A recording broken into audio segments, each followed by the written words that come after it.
calling for Elon Musk to resign, Mm-hmm. or B, staying quiet and hoping things get better? I'll be calling for him to resign. Calling for him to resign. Yeah. Are you sure about that? Is that your final answer? Do you think AI will be your partner, your tool, or your boss? AI is probably already my boss. What's up? The day WhatsApp will automatically answer my messages. That is the day. Yeah, that's like I'll know we've reached That's AGI. I just keep asking myself, these guys know about killers, right? Like this. this is like Terminator stuff. In between, in 4K. like, yeah, like, imagine the engineer who's coding is like, I wonder this the thing ultimate kills me end. eventually. Hello everyone, I'm Dominic. And I'm Evans.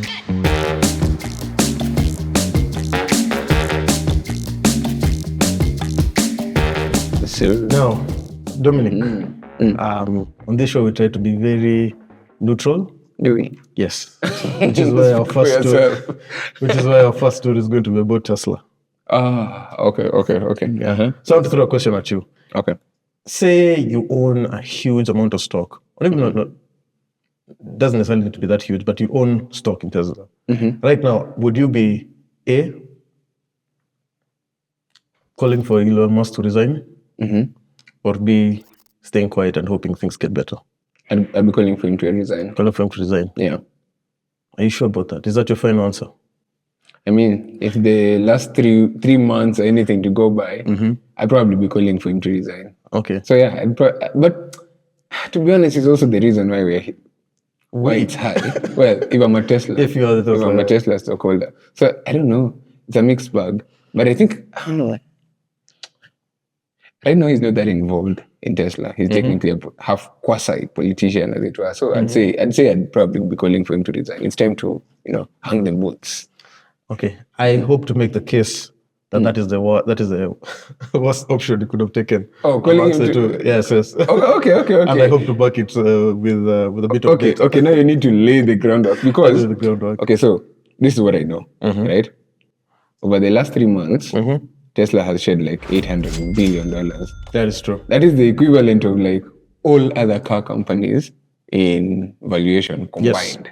So Tesla has essentially lost the value of Mercedes, Volkswagen, Ferrari. Like, I don't know. They have shed all the car companies in 3 months. All the major brands combined. If it were any other CEO, they'd have probably lost their jobs over way less reasons. Especially the fact that it's a publicly traded company. So yeah, I'm very curious. You're very curious. Yeah, so that is true. They have, since Elon Musk, or since the election at the beginning of the year, since Trump got to power, Tesla has lost $800 billion in value, which is the equivalent of all the other car companies combined. Exactly. You're talking Toyota, Volkswagen, Honda, Mercedes, Ferrari, Volvo, all of them combined. Even the ones that are merging, you watch. Yeah. Even the ones that are merging. And they've seen their sales drop in every single one of their largest markets, the top 10 being, US, China, Germany, France, mostly Europe countries, Canada, and all that, with the exception of the UK. Okay, that's actually interesting. But I want to double click on that a little bit. So in the US, why are they losing in sales, and where are they really losing sales? Because my assumption would be the richest states in the US are like Dems or something, like California, they're either West Coast or like East Coast, right? So if those are the guys who are buying a lot of the Teslas, it's natural if this guy is in politics and is now pro-Trump, it's natural that they the sentiment, and I know we probably might dig into that obviously, but it's natural for the sales to go low. So that really isn't a case. That's basically a case. That's a case. Now, I want to make the case that this is the fate of Tesla. They were bound to be in this position, no matter what. Politics aside. Politics aside. Okay, that's interesting. Okay. So I remember for as long as I have known, or Tesla has been a big name, at least to me, it has always been in a state of contention where people have always said it's either overpriced or it's going to the moon. Okay. They are the pioneers. Let's say they had one of the biggest roles in making electric cars a big thing, or a household brand as a whole, a lot of the progress of electric cars it can be traced back to the progress that Tesla made. Okay. And a huge time I kept hearing something being said about Tesla, and that was their price to earnings ratio. No, but wait. Before you even get to the P2, the price to earnings, the PE ratio, which you'll actually have to explain for the benefit of guys who also don't know it. But why are you saying they're overpriced? Because in my understanding, at least of Tesla from my observation from the outside, is that it is not being priced like typical car companies, right? Because they were doing a lot more beyond just car manufacturing. They're doing battery tech. They're doing there's a lot of AI stuff that they're doing. Yes. There's robots now, robot taxis. That is an excellent question. Yeah. So why is that unfairly? Yes. When you think about Amazon that has way less tech. So this is why. So as a typical car manufacturer, and that's what I was describing price to earnings ratio. Okay. Because price to earnings ratio is the market valuation of the company against its revenue. Okay. So if I'm paying a premium for a brand more than the money it makes, then I am in essence assuming that it's going to make more money in future. So price to earnings ratio is basically like a measure for hype. How much hype does a certain brand have? Okay. Now, so basically it's a multiple of like if this company is publicly traded in a public market. Yes. So whatever I'm paying for the price of a particular share compared to the earnings against all the floated shares. Yes. Basically. So it's that multiple. Yes, that multiple. So if my P2E is 2, basically you're saying I'm basically paying twice. You're paying twice, or basically you are going to make twice. You are hoping to make twice that investment back. Okay. So what then is a high PE? Like if it's a 10 PE or... Yes, I'm glad you got that, because in typical companies, let me start with cars. Typical car companies. Car companies will range between the low one or the high ones and the slightly higher tens. So I'm talking like between 7, 15%. 15 is really good. In fact, from the last I checked, VW was at a PE ratio of 8 and Toyota at 10. So that's interesting. Now, Toyota is at 10. Yes, that is car companies. Tech companies are themselves also known to be they scale, they make a lot of money, right? So they tend to be overpriced, and it reflects because of all the companies they make. Nvidia probably is at a 60. And that's like it is at its high because of the whole AI. Obviously the AI hype. Apple, which is, let's say, a good benchmark, because Apple is very stable, makes a lot of money, is a safe bet for the future. In the $1 trillion club as well. Yes, their earning ratio is at 30. Their PE is 30. The PE ratio is 30. So does this mean going by PE already? Obviously, it's a measure of hype. So NVIDIA is overhyped. NVIDIA is overhyped. Is NVIDIA still at 60? Because I remember there was just an issue a couple of months ago. We talked about it. We can't say for sure because the stock price and revenue keeps changing, so we can know. Yeah. But Tesla was trading in close to 100, if not 100. And the PE ratio was something that kept being mentioned long before any political discourse entered the chart. And so many people kept saying that this company is just overhyped. There's no way they can justify that PE ratio because you're just a car company. And so I tried to ask, okay, why is that the case that their PE ratio was high? Why did they have so much hype? For context, as of today, March 26th, NVIDIA's PE is actually at 41.05. And there's a forward projection of 26.88 roughly, where it's going to normalize that. Which is pretty high, which is, I think, the benchmark for most tech companies, as you said. Okay. So, let's track back. So you said the PE ratio for Tesla is at extremely... Wait, what was the number again? When I checked, when I was doing my research, it was at 101. 101. That's the highest, even higher. I don't think it's the highest. Okay, pretty high. It's probably in a club of its own. It's in the tail end of the normal curve. It is extremely high. Okay, so let's keep going. And so the question is why? And again, they've been riding the coattails of that high PE ratio for a few years now. And so for me, from my point of view, I saw, let's say, 3 main reasons. First one being that they were the pioneers of EV. And at that time, EVs have been shiny, and they're the future, quote unquote, at least as per the current zeitgeist. We still talk about EVs as it gets to the future. Secondly, the self-driving, a lot of their hype came from the fact that their FSD, the full self-driving tech is like way ahead of competitors. Is that true? I don't know. But anyway, we'll get to the current standing as that now on all these areas. And then thirdly, the founder. A huge part of and again, he's a very polarizing figure, even before he got into tech, because he made very bold claims. He was doing things that were, he was people were calling him. He was edgy, but he was not polarizing. I think there's a difference. Okay, polarizing when it comes to when people were arguing the value of his business, the value of Tesla. Oh, fair enough. He was polarizing where many people saying this guy is going to build something great, and the guy is like, he's doing something great, but not politically. He was not politically neutral. Let's say. He was being called before the Iron March Man of his time. Okay, that's true.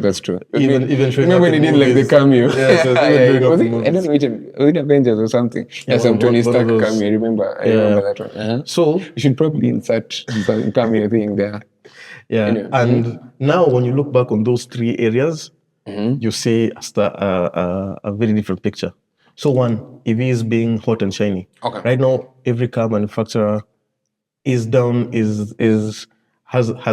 to some extent made electric cars, and paradoxically, many of them are also stepping back on electric cars, which kind of shows the sentiment that we're having towards electric cars, where it's stabilizing, where maybe they're not the future, or they're not the future in the way we thought they were 5 or 10 years ago. Okay. So they're here to stay, but we are calibrating to what does it really mean to have electric cars. Okay. So they're not hot and shiny. Okay. Secondly, self-driving. Especially when you look at Chinese brands, we have so many companies that have stepped up the game when it comes to self-driving. Okay. Some have full self-driving, some to some extent. So BYD, we have Xiaomi, we have BYD, we have all the entrants. It's no longer the moat that Tesla had. It's no longer the moat. No, but Waymo was there way before even Tesla. It's just that Tesla had too much training data. And that's why I pointed towards Chinese brands, because they also have like a lot of distribution right now. Those, in fact, like by production volume alone, BYD and Xiaomi I think have surpassed. Tesla, but here you're talking about the moat that Tesla had with regards to the engineering, or being seen as, hey, the chasm between us and other brands is just so vast. These guys will never get to a full self-driving in the way Tesla had. And then thirdly, of course, the founder. Elon was polarizing, let's say, in the tech world, but not in the political world. And now he's polarizing in both. And that has had its cascading effect on the company. So now, if I'm not a gambling man, but if I was to just do 30% split across your 3 reasons, even if I shed off 30 PE points off of Tesla, I'm still at 70, which is still solely overhyped. Yes. So a huge part of that is the man. That's the argument. That is the thesis that I have. And whether it's from politics or something else, he would never be that price to earnings ratio, that hype that had, being all focused on one person, meant that it was very fragile, in the sense that even if you go to a point where I keep pointing to, for example, Amazon, and when Bezos stepped aside, the fact that just one person not being involved just made the whole perception that people had towards Amazon change. Because remember, during that time in the like 2019, all people could talk about was Amazon, right? And now nobody could ever talk about Amazon without talking about Bezos. Yes. And once he stepped out, I think the sentiment also changed. And now we're having... But Amazon is squarely in the $1 trillion club. Yes, but it wasn't perceived as a threat it was at that time. When they said Amazon will take over every single industry. Amazon would make an announcement they're getting into some industry, and they would share value from all the potential competitors, and that would reflect in their stock price. So now Elon is like that, except 5 times. Because when you look at Tesla, Tesla makes so much less revenue compared to like the big tech giants, and yet the hype is so much more. Then, and so, you're making my point for me then. And so you're making the case for Elon stepping down. All I'm hearing is what he's doing. No, if he steps down, he goes with all the hype. So the valuation of that stock plummets to normalize it. Yes, which means they'll be viewed as a purely car company. No, but let me steal that argument a little bit. Okay. And on that front, I think they'll shed so much more. They'll still be a valuable company. They'll still be making cars. That's okay. But they will not warrant the current stock price that you have. So if you're someone who's holding Tesla stock, you need that hype to continue. Otherwise, you'll probably making a loss on your investment. And so you got into this situation where even executives at Tesla are selling their stock. They're not calling for it to step down. They're selling the stock because they'll make much more money selling the stock while it's high than waiting for it to plummet should anything go south. So, but now if everyone is doing a dump, everyone is looking at the world's, like basically the largest Tesla stockholders all selling. It's just creating like a bear market for Tesla stock as well. Which also drives down. Not quite, because again, we go back to the founder. We're going back to the 800 million. We're going back to the 800 million. When you go back to the founder, he's so polarizing that even as at now, there are still people buying en masse. Buying the dip. Because, they are buying the dip. Many people are trying to get in because they still believe that the stock is going to go high. So for me, I'd say that no matter what, if you're in it, you have to stay in. But nonetheless, the day of reckoning will come. but isn't that then doesn't that make the same case? If Elon is polarizing enough, he can still wipe out the value of the hype that he brought in with him. For the longest time, he was polarizing. Let's look at the metrics as they are.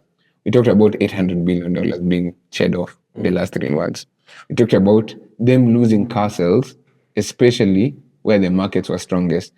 I think I was looking at a statistic just a few seconds ago.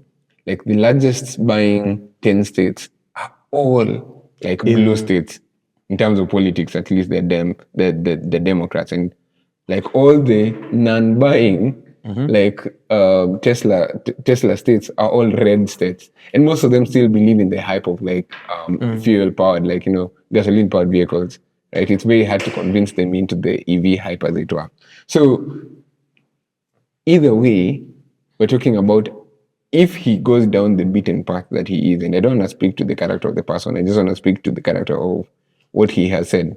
Now, sign me up. I'm like one of the biggest Elon fans, but like I've been tracking his let's just say his persona, his ex persona, and his what we'd say is a very edgy, political figure. In my opinion, if I'm not even a gambling man, but I think he'll take away his equity hype that he's brought into the P2E ratio nonetheless. That's why I think still ousting him is still a net gain for the stock to stop hemorrhaging. You get, like, it's kind of exactly the fear of Bezos on, like in Amazon. Or people's... Except it's much worse because, again, of the fact that it's overhyped, precisely because of the founder.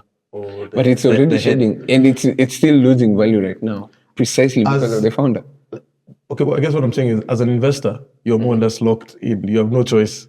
Because he steps down, you lose value. He stays there, you might gain, but there's that risk where you might lose. And for the longest time, people were okay with that risk because he was not polarizing enough for that to be a big of a problem. Actually, now they've soared so high that they cannot distance themselves. I disagree. I think he steps down, it becomes a continuity issue.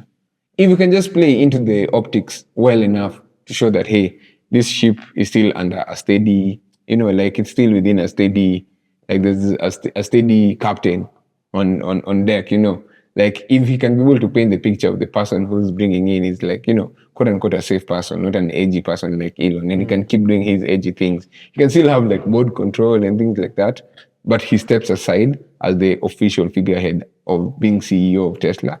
it will still steady the ship, in my opinion. So I don't know. We'll have to see. We'll have to see. My We'll have to my see. bet is that no one is going to Do you try think- to oust him. do you think or he's gonna he's step going to down? succeed?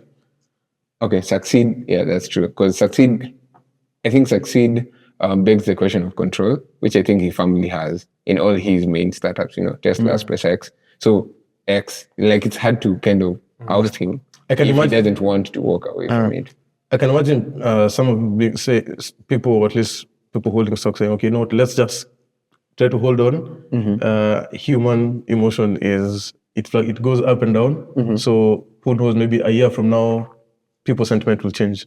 And again, as quickly as they turned on him, It's as quickly as they will love him when things go right. Yeah. I mean, human sentiment is obviously it's a tipsy-turvy cycle, as they say, you know. So anyway, to be honest, if it were a bull market, we'd be talking something completely differently. It'd be like, would you buy the dip? Would I buy the dip? I mean, I have a rule. Fundamental analysis, DCA and everything. So you buy the dip on stocks and things that you have high conviction for, like Bitcoin. Tesla stock. So you buy it regardless of the weather conditions, MicroStrategy every day, Anyway. But fairly, when people talk about Bitcoin, they always have to mention conviction. Yeah, it's conviction. You have to talk about conviction. Like, Hodl is a if you believe in FSD and battery tech, then you're buying the dip every day. buying the dip, Yeah. So, I mean, like, that's what I do in my shall see. portfolio. I DCA on everything, as long as I have conviction over it. So, anyway, let's segue a little bit, right? Because now, me personally, I wanted to chat about something that I think I've been finding quite interesting over the last couple of weeks, months. So, you know me, I'm big on AI tools, AI tooling. I've been really playing around with them, all the way from, the code tools like Cursor, VO, Replit, Bolt. I've been playing around with them, to just the normal stuff, the chatbots that we're all used to. So, I had this thought. Imagine an AI agent that just doesn't answer your questions, yeah? But actually does things for you. Because everyone is hyping up this whole story of AGI, artificial general intelligence. We don't have like a really good framing or a really good understanding of it. But the reality of it really is, imagine an AI tool that, can book your flight, can order your groceries, that can run your business operations. Like, we're no longer talking... But we had one, it was called the rabbit or what? Oh, the rabbit and one was It was exactly a big gimmick, man. I'd say we've come a long way since rabbit and one. But here's the thing. Everyone is like, there's like a whole global race around it. And I think the one that really caught my interest and attention a lot was the one that was released earlier this month. It's called Manus. But it kind of opened up the world of agentic AI and... By Manus, you mean Manus? Manus. Manus.im, I think, is like the domain. You can check them out. But before you even get into Manus, I think I wanted to start by, do you even know what agentic AI is? Agentic. Like agents. Agents. Like I believe what's your understanding of it? My understanding is I'm saying this as a tech guy. I have no understanding of it, except for the fact that it is AI that can interact with like in whatever environment it needs. Like it can act and receive feedback and then act on that feedback. That's actually... And that feedback not just being the conversation that you're having, for example, with your ChatGPT. Like it can be interacting with the website. It can press buttons. That's my understanding of agent. Like it can do more than just give you information. Correct. Actually, that's pretty much it. Because traditional AI, like, like the chatbots that we're used to, is like, it's akin to like a brilliant advisor. You prompt it a question, it gives you advice, it gives you the best understanding of a particular topic. But it does not apply that knowledge on the ground. And then agentic AI, which is what I wanted us to kind of get into, it's like a more capable personal assistant, something that has more... Like, it's like an autonomous team. There's an agency. Yeah, it has agency, exactly. It's more like, it's almost like an inkling of what human like intelligence is. Like you give someone an objective and it actively works like towards achieving that particular objective, right? And there's a couple of things that we have to get right to get this kind of agency going, right? So there's the fundamental things. We've already talked about them across like previous episodes and stuff. At the base of most of these agentic tools is usually like powerful LLMs, right? We're talking about Claude, we talked about Claude, we've talked about ChatGPT, we talked about Palm, we've talked about Llama, Google, DeepSeek. So the thing is, at the heart of these LLMs, it's like there's a whole model warfare going. And we aptly discussed how right now they're not really competing on a lot of beats in terms of like differences with regards, but we can already clearly see that certain models are better for certain tasks, right? Like Claude, let's say, or Claude 3.7 as of today is really good for like coding tasks. If we're talking about reasoning tasks, we're looking at Grok now. We're looking at ChatGPT. If you want models that can do really good web research, you're looking at these kinds of models, right? So that's the first base level models that you want. You want models that can not only converse, but also perform reasoning. They can write code, can interpret instructions. But I think the most important thing, which is very important for an autonomous LLM, powerful LLM, is one that can do, can generate what we are calling chain of thought prompting, right? Like it can break down a task or an objective into step-by-step, like actions to do, and then recursively prompt itself to get towards a particular goal. Didn't we already have that with DeepSeek? Yes, that's a very good question. But you see, DeepSeek and specifically R1 is really good for web research, right? But it's not a general purpose agent, as it were. You can't tell DeepSeek today, oh, go book a flight for me to Dubai, or make a hiring call off of these resumes. What we're talking about an agent, the idea of an agent is, think of it as somebody who could actually do like a real human job. Yeah.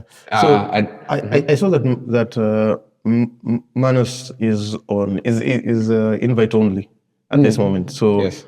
Is there one that is in production, or that people can go test out for any of our viewers? Something that they could point to, that you could point to as, look, this is agent AI. So let's talk about Manus a little bit, yeah. Manus. So this Manus agent, as it were, it's this agentic first of its kind pioneering agent tool. So pioneering is, I'm using pioneering very lightly because there's global comparisons. There's a lot more benchmarks that you can compare it with, the other competing companies. But what's interesting about it was, first of all, it was released by a Chinese company called Butterfly Effect, I think Monaco or something, earlier this month, as I said, right? But from the demos that have been shown, it's been shown to really do very well. From the demos, I'm starting from the demos. It's been shown to really do human tasks for a fact very well. But wait, I'm going for it. It's because of how it works. First of all, under the hood, it's already leveraging the models that we all know. When it's leveraging Claude to write code. Have you seen and then it operates in like a Linux sandbox environment. So basically, it's a mini computer. It can browse the web, it can interact with the web, it can do actual tasks. So if we're talking about it to do like a research task, it can go ahead, do the research task, achieve the goal. But what's good about it is that I can close my machine because it's running all the way on it's literally running on the cloud. Yeah. So you can literally leave it and then it will prompt you when the task is done. So some tasks can run for like 30 hours. And now here's the thing. It's developed by a small team, obviously because of constraints. They have to do it invite only. I'm still waiting for my invite code. But here's the interesting thing about it, right? You have to take a product as it is. I mean, I've been keeping up with it, but really, for me, it's more about the opportunity that comes, what this presents, outside of just like what Manus does. If true. So they have benchmarks. They've already done like some benchmarks. Like there's one called General Assistant AI Gaia benchmarks, and they really come on top of things like deep research, deep search on Grok. Now, these are tools that I have used, and I can talk about like even the experience of it. A good part of preparing for this show as well is like me doing a deep dive with something like deep research. Now, deep research is available right now on ChatGPT Pro, right? Like I think they higher tier subscription payment, but Or just on ChatGPT. well, there's also deep search, which is like $40, and deeper search, which is like $40 on Chrome. But the thing that's really cool about these things is that they will give you in minutes a task that a McKinsey analyst, for instance, would take in like a month or 2 months to be able to get done. And I find that extremely fascinating, right? And so the benchmarks that Manus has been able to do is just in comparison to what like guys like Deep Search, who are just really laser focused on web research and basically web research for the most part, and meeting it with like, coding tasks. Let me pose a question. Well, because I went through the demos of Manus and all the things they were doing at this. Like the stock analysis. Yeah, they were doing a stock analysis of Tesla. Oh yeah, they did stock analysis for Tesla. Yeah. And they came up with a lot of documents. And so I started thinking to myself, and I'll pose this as a question to you. How long do you think we'll have until you cannot just go research data on your own, or you cannot interact with data on your own just because of how vast it is? And how long do you think we have until whenever I need to do any website, everything will have to be through AI? That's a good one. So I wanted to finish this section actually with I have predictions, but I think let's even make it sweeter. I'll just go straight into the predictions. Then you can go back to discussing why I think those predictions hold water. So I have predictions for like the next 2 to 3 years. And then I have like predictions for like 2030 plus. So I think within the next 2 to 3 years, all apps that we already use will have some form of agent functionality in terms of features. So I'm talking Outlook, I'm talking Gmail, I'm talking your Slack. Like you want to craft messages, nobody can even tell the difference between if it were you texting or doing a prompt or you sending emails. Have you ever been in that situation, first of all, for those reply all emails? Those guys who are doing reply all emails for company-wide stuff? Man, those guys need to be jailed. But anyway, the point is... Yeah, let me tell you, if there's one thing, the breakthrough, the AI breakthrough I'm hoping for is in WhatsApp. The day WhatsApp will automatically answer my messages. That is the day. Yeah, that's like I'll know we've reached AGI. That's AGI to be honest for me. When Meta comes up with their WhatsApp agent, whatever they call it. Just have, and it's not like those two autoresponder type text, like very contextual. I need it to impersonate me. Yeah, like it even prompts you. Then here's the other thing. I have another prediction that I think businesses will try using agents for almost everything, and many of them will fail, but some will succeed. Okay, that's good. Why fail? I think fail because of just the nature of things being overhyped. Right now, we just talked about, remember, we had this chat about NVIDIA. I find tech trends, like many people jumping onto a lot of hype and trying to build stuff and trying to, people, there's usually this VC funding cycle. When you say fail, are you referring to customers of the AI agents or the people trying to make AI agents? Customers of the AI agents or people. Like, is it the SME that's just trying to automate the logistics? I think it's people trying to make AI agents. And I'll kind of equate this to like the crypto hype. There was a lot of solutions looking for problems in the, like, when blockchain is all the hype, everyone is like, oh yeah, you can apply blockchain to this and solve this problem. You can apply blockchain to this and solve this problem.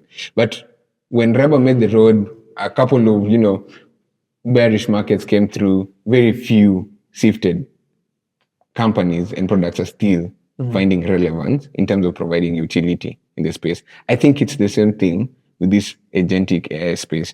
Remember what we talked about. The fundamental models, there's very little competition that's going to be happening there. What? You're going to make a slightly better GPT 4.55 plus? What? Like, they're not going to be that far off. We're hitting a plateau. Sorry? Yeah, I think we're hitting a plateau in the base level model stuff. But now there's going to be clear winners in terms of specific categories and areas. And so agents are going to be built on top of mixing and matching a bunch of these models, right? And now everyone is going to try and use that as a, like, a hammer for everything you get. And now that's why I think the failures are going to begin to come. You go raise like so much money, try to build something that's, I don't know, like the tool that the agent that's doing all that stuff. But anyway, some will succeed. A follow-up on the data thing, because I know for me, my biggest worry, concern, whatever, was noise. Not noise, but noise to signal. Where I'm actually wondering, like, how much data we're just producing. Will you get to a point where, do you foresee it as okay, I'm pretty sure it'll be there, but do you foresee us getting to a point where, what's the word? Is it inbreeding of AI? Yes, AI consuming its own output. That's actually, that was my third prediction, which was actually very scary. It's a bit dystopian. What if just AI is using AI regurgitations to prompt more AI results? It's like an endless chain of AIs talking to other AIs, like AI agents talking to other AI And they produce a lot of data and they produce a lot of data between them. And it kind of imitates real life. And so we kind of lose it. So that's a bit dystopian, but I see that, by the way, as a very possible thing over the next 2 to 3 years. I was reading somewhere about, ChatGPT has dropped like a new image generation tool that's really, really good. Guys are doing like Studio Ghibli, which is like a big animation studio, right?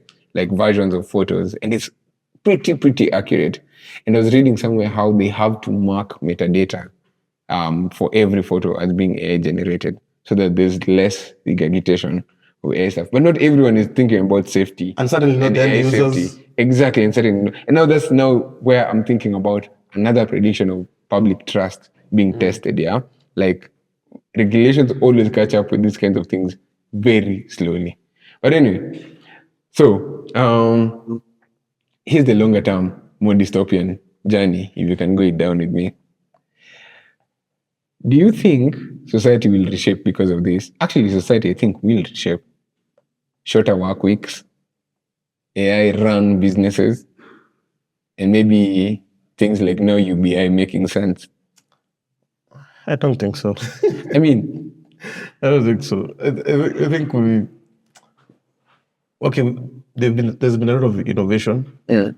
I guess I'm more bearish, but I don't think AI is the kind of innovation to change the course of history. Do you think AI will be your partner, your tool, or your boss? AI is probably already my boss. Okay, guys, he works for Google. I don't know the brevity of that statement. No, what I mean is your boss is using AI tools. Okay. It's already scheduling your it's calls. your boss's. Is it your boss's?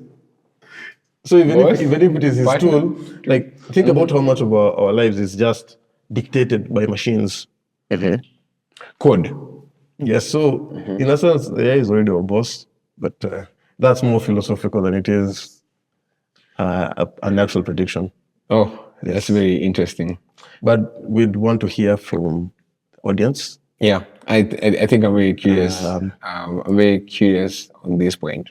But I think if agents are becoming a very strong reality right now in the AI arms race, as it were, then I think it definitely does point a signal forward towards like this AGI thing that they keep hyping. So very interesting. I'm not as afraid, or I'm not as concerned. I just don't see it getting to that point.